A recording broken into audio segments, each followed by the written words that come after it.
Le XXIe siècle est le siècle de l'Afrique. Le XXIe siècle est le siècle de l'Afrique.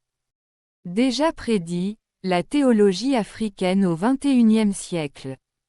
1. Politique, Office des Nations Unies à Genève. Le XXIe siècle a tout pour être le siècle de l'Afrique, déclare Guterres au sommet de l'Union africaine. Au sommet de l'Union africaine le 18 février 2023 à Addis Abeba, le secrétaire général de l'ONU, Antonio Guterres, a promis que les Nations Unies sont aux côtés du peuple africain, en ce moment de promesses et de potentiel énorme, et affirmé que, le XXIe siècle a tout pour être le siècle de l'Afrique. Bien prédit par l'ONU, mais les Noirs ne comprennent rien du tout. Même pas le géant de la RDC qui ne comprend rien. 2.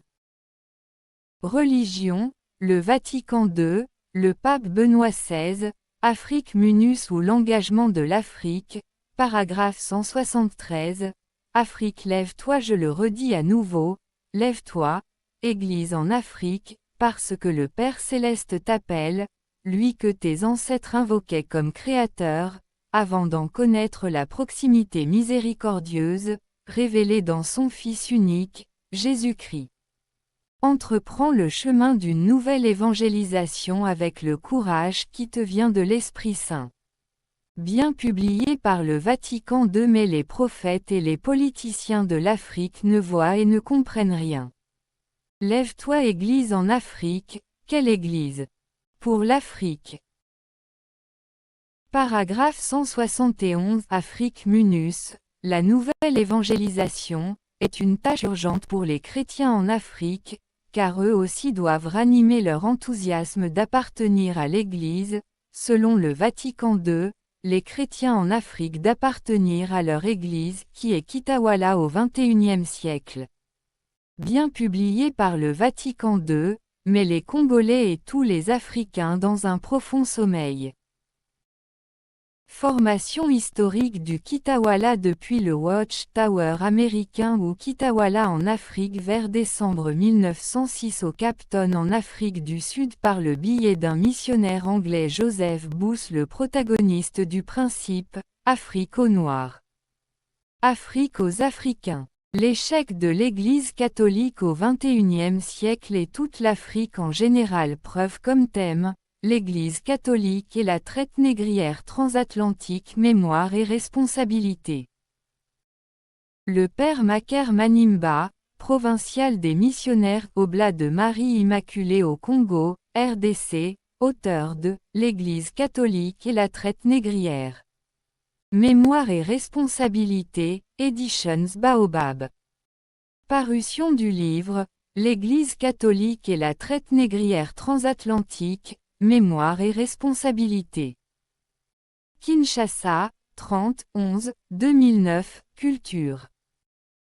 Ce livre d'environ 239 pages se pose une série de questions, comme celle de savoir quelle position l'Église catholique prendra-t-elle dans ce débat relatif aux questions de responsabilité par rapport au passé, en particulier la traite et l'esclavage des millions de Noirs. Le père Macaire Manimba Man vient de publier un livre courageux, fouillé et documenté sous le titre « L'Église catholique et la traite négrière transatlantique, mémoire et responsabilité ». Ce livre d'environ 239 pages se pose une série de questions, comme celle de savoir quelle position l'Église catholique prendra-t-elle dans ce débat relatif aux questions de responsabilité par rapport au passé, en particulier la traite et l'esclavage des millions de Noirs. Sera-t-elle neutre et indifférente, après avoir demandé pardon pour l'implication de ses fils et filles dans les fautes du passé?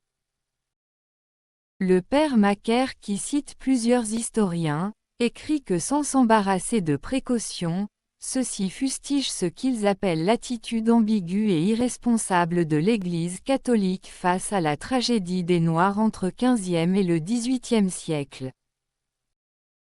Il se réfère aux nombreuses bulles pontificales se rapportant à l'expansion portugaise au XVe siècle pour conclure que la doctrine ecclésiale avait directement servi de couverture au mouvement en faveur de l'esclavage africain. En clair, ces historiens accusent l'Église d'avoir couvert la traite négrière d'un manteau d'hypocrisie. L'auteur va loin, jusqu'à prendre l'exemple de Tardi qui prend la défense de certains intellectuels espagnols protestataires du trafic négrière et s'interroge, la facilité avec laquelle le Saint-Siège accepta ou toléra l'esclavage des Noirs et celle avec laquelle de nombreux hommes d'Église proposèrent également leur utilisation pour pallier la pénurie de main-d'œuvre ou soulager les Indiens, signifie-t-elle qu'il n'y eut aucune protestation parmi les penseurs espagnols, théologiens juristes? La désapprobation de la traite négrière. Voilà la chute de l'Église catholique de Rome en Afrique au XXIe siècle. Signé par Eliot Kenan Kamwana, le fondateur du Kitawala en Afrique.